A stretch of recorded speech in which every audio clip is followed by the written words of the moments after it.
Good evening, ladies and gentlemen. Heel Team 6 Wrestling is proud to present the Bodega Wrestling Podcast. So sit back, relax, and enjoy the ride. In 5, 4, 3, 2, 1.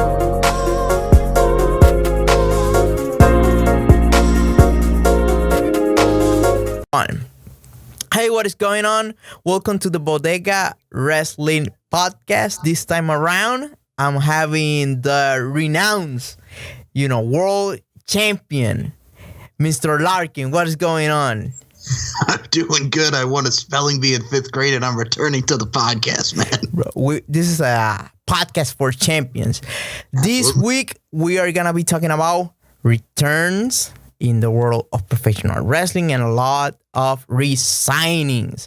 Obviously, we got to talk about the big things first. We got Roman Reigns returning to World Wrestling Entertainment, and hell, he's even advertised for a match at Fastlane. What are your thoughts on it? I got to tell you, man, I'm very happy to see him back, with what he had going on with his leukemia.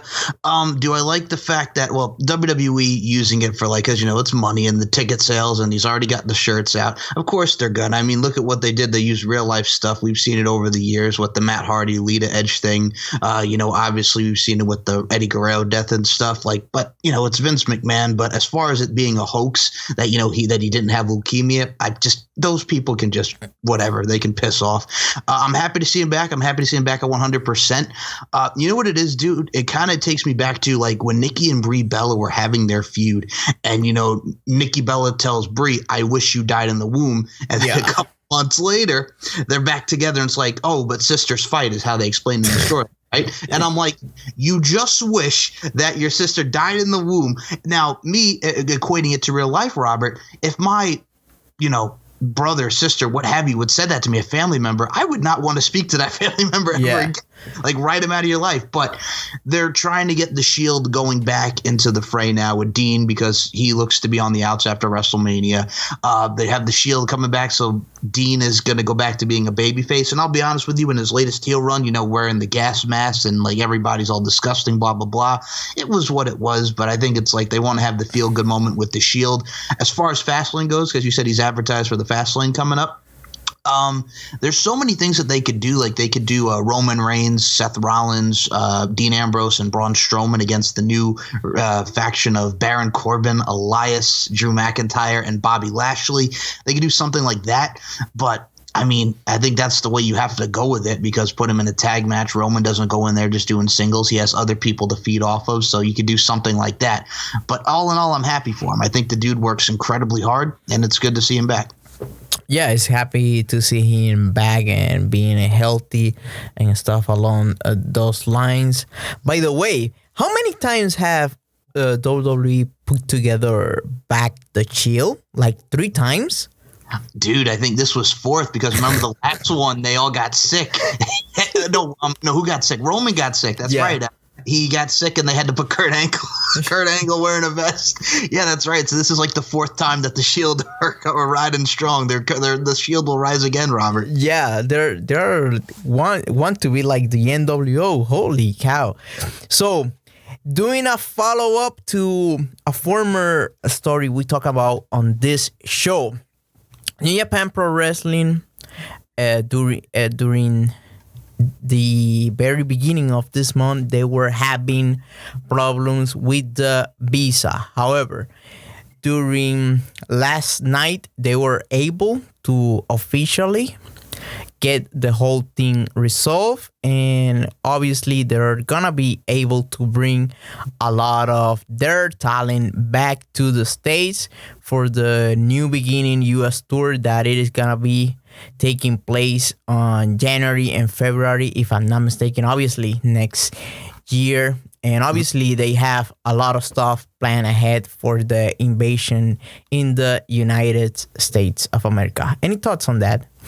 Personally, I think it's wonderful. I'm happy to see that it's back in the mix. I know our resident Switch babe herself, Miss Courtney Summers, is very excited about that as well. You got the likes of Jay White, the Tanahashis, the Los Ingobernables de Japón with Tetsuya Naito and more, the Bullet Club. It's going to be very interesting to see, have them expand more within the United States. So I'm very happy that everything's all resolved and we get to see more New Japan action for, pro wrestling in general, man, for the New Japan fans and pro wrestling fans and all in all, Robert.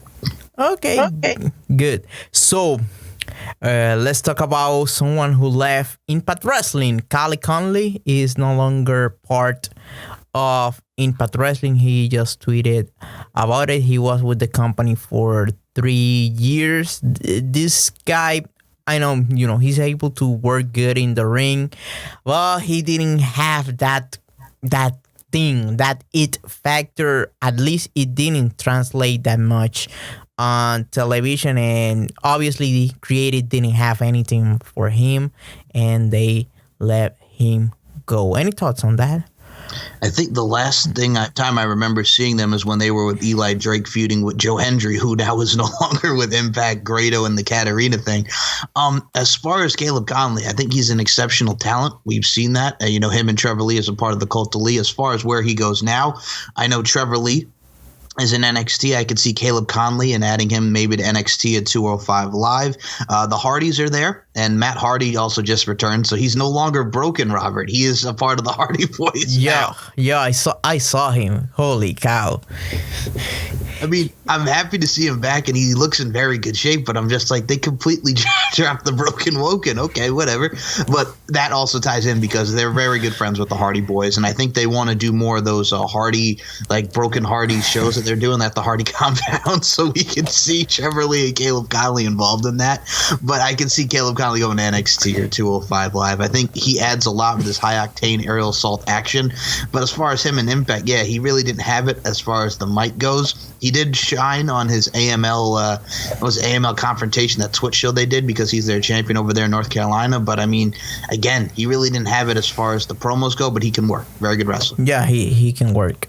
By the way, I'm started like laughing because I remember, last year everybody saying to Impact Wrestling, you must give the broken gimmick for free to the millionaire Matt Hardy, because it is gonna be the hottest thing in professional wrestling in the universe, and blah blah blah. And when they brought that gimmick in, it was basically dead on arrival.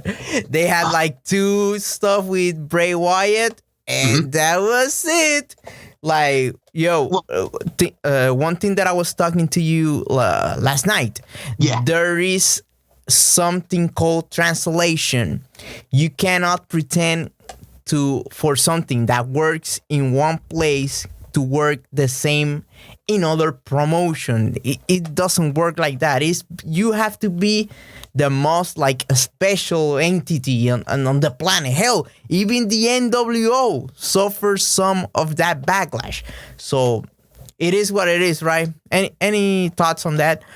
Oh, yeah, I'll add to that. I remember when NWO came in 2002, they brought in Hogan, they brought in Kevin Nash, they were the lethal dose of poison that was going to kill the WWF. I'm going to kill my creation, Vince McMahon. It failed because I remember they brought in Shawn Michaels. They made Booker T a member of the NWO. Big Show was a member of the NWO, which, don't get me wrong, because from WCW, they were legit members, but it's like Booker T made no sense because with WCW and the history there, Booker T was Harlem Heat. He was the babyface. He was against WO, and it's like, what the fuck are you doing? But anyway, I digress. Then here comes Matt Hardy. They settled with him and Ed Nordholm at the airport. Then he comes in, he's doing his... They were hugging it at all. They were hugging. They were the best friends ever. I know Chef was very happy when he saw that picture. Okay. Matt Hardy and Ed Nordholm were all smiles. It was wonderful. So Matt Hardy comes in. He does the thing with Bray Wyatt. Well, he was like half Hardy, half broken because of the lawsuit that was going on. He's teaming with Jeff. Then he's woken and he's feuding with Bray Wyatt. They do the match at the compound, and then Bray Wyatt helps him out at Mania. They're a tag team. They win the tag titles. Matt Hardy gets hurt. Matt Hardy gets the green light to return, and now it's back to the old Matt Hardy of the Hardy Boys. He's no longer woken or broken, but he's doing delete, Robert. He's doing delete. He's back to being half woken, half normal Matt Hardy. Holy shit. Does he even knows what he is? Holy cow. Well, the thing is, man, I'm sorry, but I just wanted to mention this, because you talked about translation, and I mean, I loved what they did in Impact Wrestling with that. I know some people didn't, and I know some people did, which is totally fine. I thought it was unique, but when he came, kind of like it laid a fart in church, man, because I remember watching the Ultimate Deletion with him and Bray, and I'm just like, it's not the same. You know what I'm saying? Like, remember in 2016 when they did the Wyatt family in the New Day, because the Hardy compound was so big, the Final Deletion, they had the fight at the Wyatt compound. I'm like, it's a nice try, but it's not. It's not the same. Yeah. Exactly. Yeah. Let's talk about Impact Wrestling to finish this show. There's a lot of notes on Impact Wrestling. First, we got Falaba signing with Impact Wrestling. Hell, he even did like a thing or like reading to kids and stuff on schools and stuff along those lines. And Chef was very happy about that. Also, yeah. I'm sorry, man. I just had to mention. Well, I mean, that's great for Fowler because it's all on the social media. Greeting awareness for the kids, like they're doing with the NFL with that partnership. I think that's very cool. Yeah. Also, Madison Rain returned. Madison Rain returned to Impact Wrestling, and obviously Jorge was very happy about that. He was tweeting, since very early in the week, wishing for her to be returning to Impact Wrestling, and his wishes were granted. Also, we got Sami Callihan signing a long-term deal. We got Rosemary signing a long-term deal, and if I'm not mistaken, she is returning to the ring very soon. And also, they signed Josh Alexander. Any thoughts on this? All right, well, I'll start with Josh Alexander. Dude is a hell of a talent. He's got like that amateur vibe about him. He's a big dude, but he can move, and he's super smooth. I like Josh Alexander. I'm looking forward to seeing what they do with him. Rosemary, very cool. We've seen her on TV. We got the Dark War coming in 2 weeks, Robert, with her against Su Yung and Ali, and their whatever members that they get for this particular matchup. Who else do we got? Oh, Madison Rain. Yes, Jorge Hart's Madison Rain. Absolutely. Yeah. So we'll get to that. Madison Rain. Okay. So I remember around this time last year, and I know you know where I'm going with this, Robert. Yeah. Because he, that being Jorge, is just so happy right now. Yes. Jorge, this was around the time when Madison Rain, she beats Taya Valkyrie, right? And then she's like, oh my God, this means now I have a match with Su Yung at Slammiversary. And everybody was like, no! And then Su Yung beats her, and the night before she wrestles Sumi Sakai for the Women of Honor Championship, right? So then she leaves. She wrestles Mercedes Martinez in the Mae Young Classic. She's the first one gone from the Mae Young Classic, Robert. First one gone. Then she jumped? Yeah. Yes, she was the first one gone. So then, she decides, this place feels like home. I remember her saying in an interview with Mike Johnson on PW Insider that, Ring of Honor just felt like home. It felt like the right decision. So she signed with Ring of Honor. Okay, so she's in the Women of Honor tournament. Kelly Klein's in there with her. A lot of the Stardom girls like Mayu Iwatani, Sumi Sakai, the whole nine. So she's doing that. Then we hardly ever hear anything about her with Ring of Honor and all these events. And then it comes out, not too long ago that she got released. And then, we find out today that she is signed with Impact Wrestling again. So here's my theory on this. She beat Taya last year, right, to, get the match with Su Yung. And we got Slammiversary coming up in June, Robert. So it's kind of like a baby face Madison, whatever they do with Taya. If she goes heel, whatever you want to see, heel or baby face Taya, it's Taya Valkyrie. I could see them doing a repeat of, incorporating, correlating, and, having some you know what I mean, correlations and that consistency or continuity. There it is, continuity with the storyline. Say, around this time last year, Taya, I beat you to get a shot at that Knockouts championship. Now, since you're the champion, I want it back, and she's going to she wants to be a 6-time Knockouts champ or how many times she's held the belt. So I could definitely see that being in her future. I mentioned Madison Rain. Followed by, I mentioned, what was the other one? Josh Alexander. Sami Callihan. That's right. Sorry. Yeah. Hi, Robert. Sami Callihan. Not shocked at all because I know he's very, very impact driven, very impact oriented, very passionate individual about Impact Wrestling. And I know he mentioned at United We Stand he wants to tear down WrestleMania weekend because he's going to show Impact what we're all about. So I wasn't shocked with Sami Callihan or Rosemary signing, but walking weapon Joshua Alexander, it's going to be interesting. Madison Rayne, ugh. But other than that, that's all I got to say. As for Sammy, I have always compared him to the Taxmaster, Kevin Sullivan. So he's like that vertebral piece that you need in order to have a company. You don't need to put him over. You don't need to give him titles or anything like that. You just need to have someone consistent and who is entertaining in the ring and also outside of the ring and with his promo. And that type of guy is Sami Callihan. You got Falaba, who is more of a comedic relief type of guy. So obviously they want to keep at least one person being like the funny, like, let's have fun too inside the world of professional wrestling. Obviously they were gonna resign Rosemary. I don't ever think she was leaving the company, and obviously they're taking obviously a gamble because we don't know how good she will be when she returns because she have a bad knee and that takes time, and those obviously those operations are very hard to deal with. So obviously they are taking a gamble and believing in Rosemary as a character and as a wrestling performer.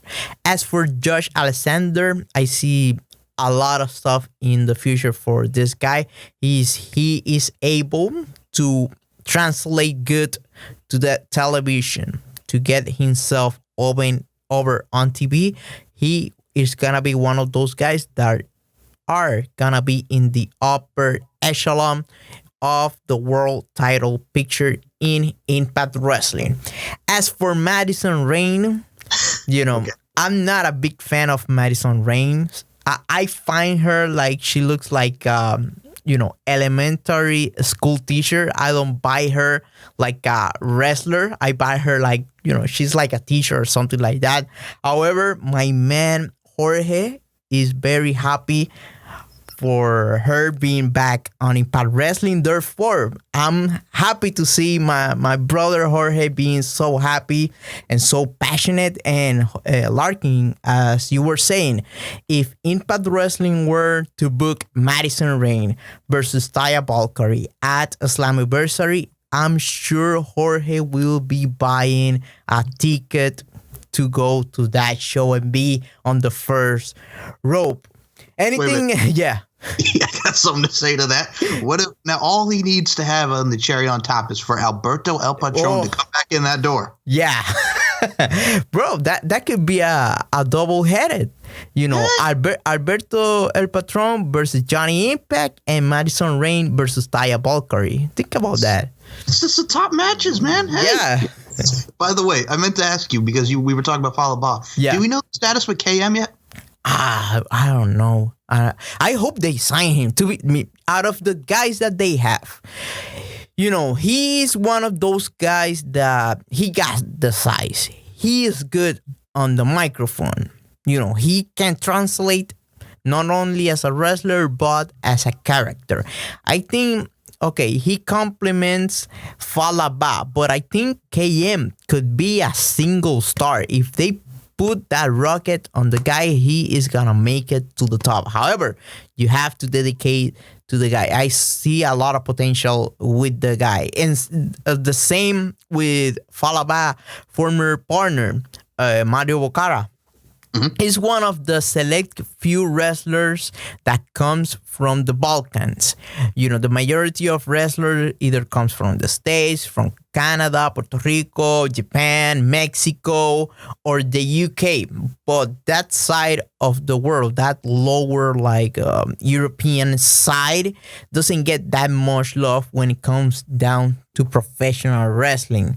However, you might be able to get that foot on the door with a guy like that, who, by the way, who is also a legit athlete. He's not like only a professional wrestling. He does MMA on his size.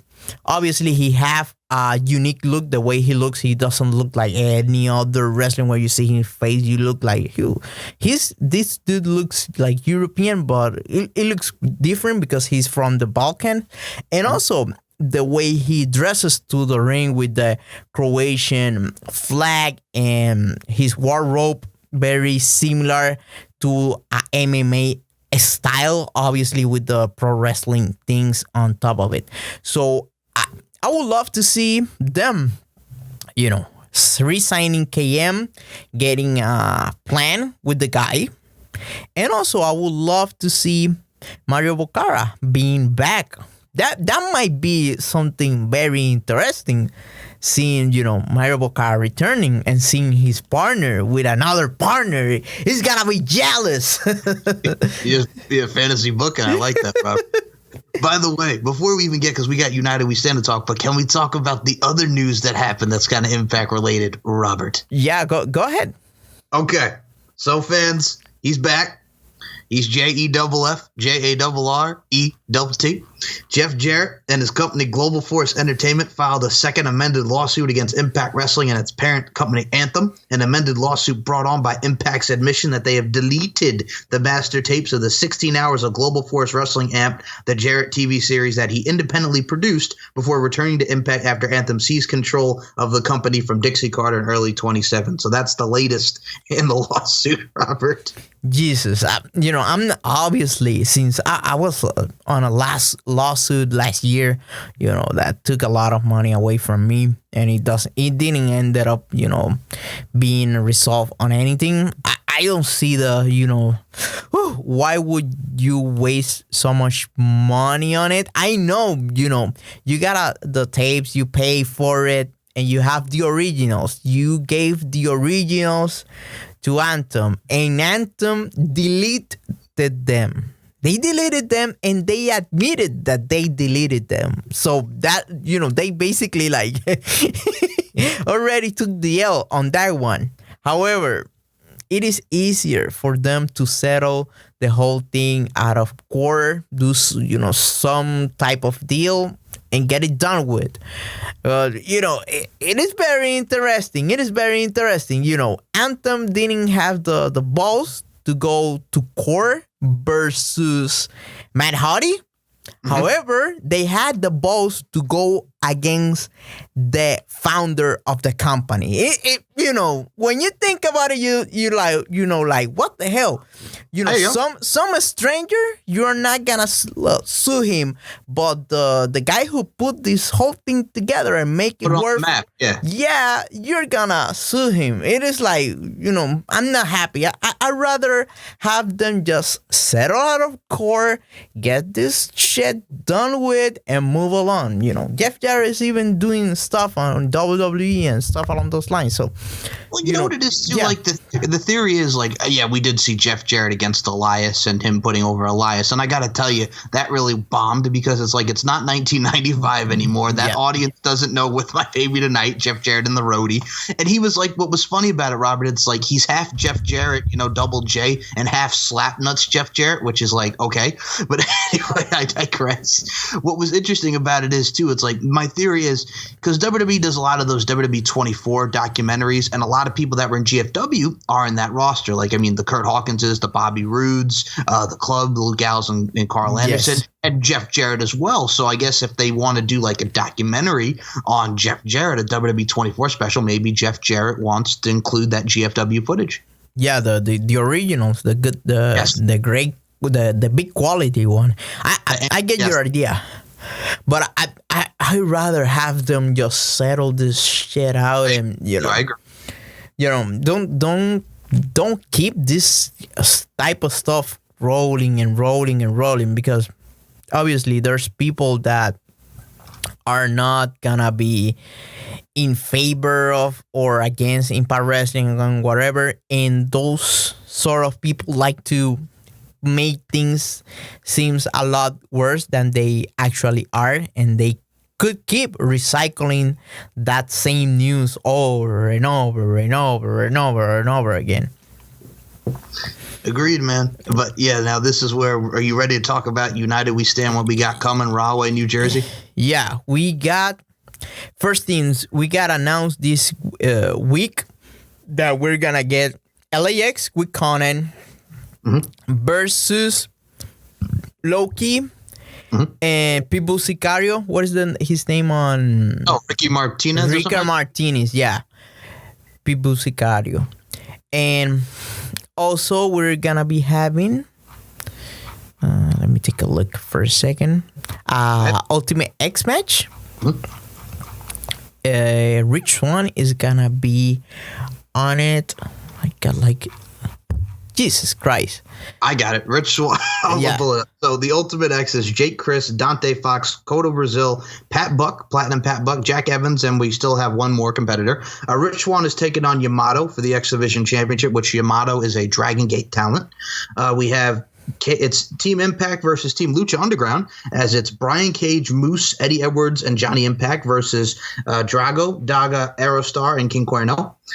We have, well, I don't even know if we have this, Eli Drake versus Tessa Blanchard in the intergender match. Does he like not want to fight Tessa Blanchard? What's the dealio with that? Yeah, I don't know what the hell's happening with that, because it make it seem like Impact was not on a single page. It looks like that. Like they put the match together on paper without actually telling Eli Drake about it. Or maybe he's using that just like a storyline. Yeah, like a storyline. All right. Yeah, then the other matches we have are Monsters Ball, Sami Callihan versus Jimmy Havoc, and the main event, the Extreme Dream match between Lucha Brothers and Rob Van Dam and Sabu. That is the card right now. Okay. What do you think, man? I'm gonna watch the show, but not when it airs. I do have the sour taste of them, first announcing one thing and then announcing the other thing without actually some sort of explanation, like a bait and switch. If they were like maybe even Josh Matthews or Don Callis, they were to do a little short video saying, hey, the United We Stand card is getting a lot bigger than we wanted, and in order to cover all the payments, we're gonna be moving the show to Fight TV, and be clear with the audience. But this, yes, we're gonna announce for you to see the show on Twitch, but then you move it to Fight TV. I don't like that type of shady business. The same as they did with this Wednesday with them saying, hey, a former champion is returning to Impact Wrestling, and the person being Rosemary, and Rosemary never left the company. So don't play fast and loose with the facts and stuff along those lines. Be clear with your audience. I have no problem in paying money to buy stuff, but be clear. It is just like going to, let's say, a hamburger place and ordering a hamburger expecting to pay $10, and you're gonna be paying $30. Like, you will never ever buy anything from that place. So I don't like that. I'm gonna be watching the show, but since it is gonna be a Thursday, like 11 p.m. if I'm not mistaken, I'm not gonna be able to. 11 p.m. on a Thursday night. That's right. Yeah. Yeah, I'm not gonna be able to watch that stuff live. I'm sorry, I gotta wake up and It's the same thing with a lot of people too, because it is WrestleMania weekend. A lot of these shows are running late, so a lot of people are probably going to be watching it, like you and myself are going to be watching it at a later day. With the bait and switch, like we mentioned, like Rosemary, Madison Rain, you bait and switch, like you mentioned, it's Rosemary. They announced it on the call. And then it's like, what? Rosemary, she never left. That's the impression that you get. Like with United We Stand, it's like, oh, cool. It's another Twitch event. We're going to be doing like they do with the Independents and, Twitch. All right, cool. Super show. It's free. And then all of a sudden it's like, oh, by the way, no, it's going to be on the Fight TV app and it's $20. And it's like, but wait a minute. You just told me it would be free and now you want me to pay for it. So it's like, what? Yeah, be clear. Be clear. Specify. Yeah. It is, and I, I'm gonna get hit for this because I used to call Don Callis Baby Heyman. Baby Heyman, yeah. Baby Heyman, because I saw a couple of his tactics, and when you see those baits and switch, those are Paul Heyman type of tactics. He used to do a lot of stuff like that on ECW, but he was able to fly with that because it was ECW. The Impact audience is a lot more mature, and obviously they are the people who, ended up surviving the WWE era, and they want something more mature, more modern, and with obviously indie stars, but also mainstream talent, also the original talent, all in like a mix. So obviously you should not be treating your customers like that. Agreed. And the last thing I will say, because the Impact news was like the big chunk of what we were going to be talking about today, Robert. But the other thing is, like, with people that watch, Fridays, Pursuit, as on Twitch, the simulcast, 10 p.m. Now, if you miss it, so you get it on Monday on Twitch at 6 p.m. and then you get it on Tuesday anytime on the GWN On Demand. And then Wednesday now they added Explosion, which we talked about last week on the show. I know Jorge and Chef and Drake Adams covered that on the last show. But I mean, like, they just added Jorge with the whole like we were talking about, Robert, with the whole thing that Jorge covered, the whole 6 p.m. the replay. Like, I get it's accessible for people that can't watch it at 10 p.m. on Friday, absolutely, but it's just like 6 p.m. and then it's on demand on Tuesday. What are your thoughts about it? Yeah, I basically watch the shows like Monday. That's why I stopped. Like, by the way, to those who are wondering why I stopped doing like weekly reviews, was because of that. I work like every single Fridays and Saturdays very early on. I basically had a lot of stuff to do Saturday and Sunday. So my day that I could sit in front of like a screen and watch the show, like and enjoy it, is on Monday. So it is perfect time for me. Most of the time I end up watching the show like Mondays at 5 when I get out of work. I basically most of the time download the show in one of those like Russian like websites that have like Daily Motions and all that stuff like that, and watch the show that way. But it is good, so I don't have to deal with the Russians. I deal now with Twitch. Deal with the Russians. Oh man, oh boy! But yeah, that was the news, and I know somewhere right now Jorge is just. That's why I'm going to mention to Jorge. That's why I had the brief thing. I'm still cracking up. So somewhere right now Jorge is just he's got the shrine ready. He's got Madison Rain's pictures when she's a blonde, whether she's a brunette. Beautiful people. Queen Bee. Jorge is very excited for Madison Rain coming back to Impact Wrestling. The shrine is out, Robert. So that's it for me. Thank you a lot for listening to this podcast all the way through. If you enjoyed it, make sure that you subscribe for more content like this. Make sure to follow Jorge at Bodega Wrestling Podcast. Follow me on Twitter at Wrestling Robert, and follow Larkin at SM Larkin. SM Show, and also Mr. Larkin, right? Is the other one that you use? Okay, so if anybody wants, it's simple. It's at SM Show 1 or at MCL92. Very easy guy to find. I'm happy to interact with you. Yeah, he's posting porn all day on those accounts. So that's it for me. Thank you a lot, and we will see you next time. Goodbye.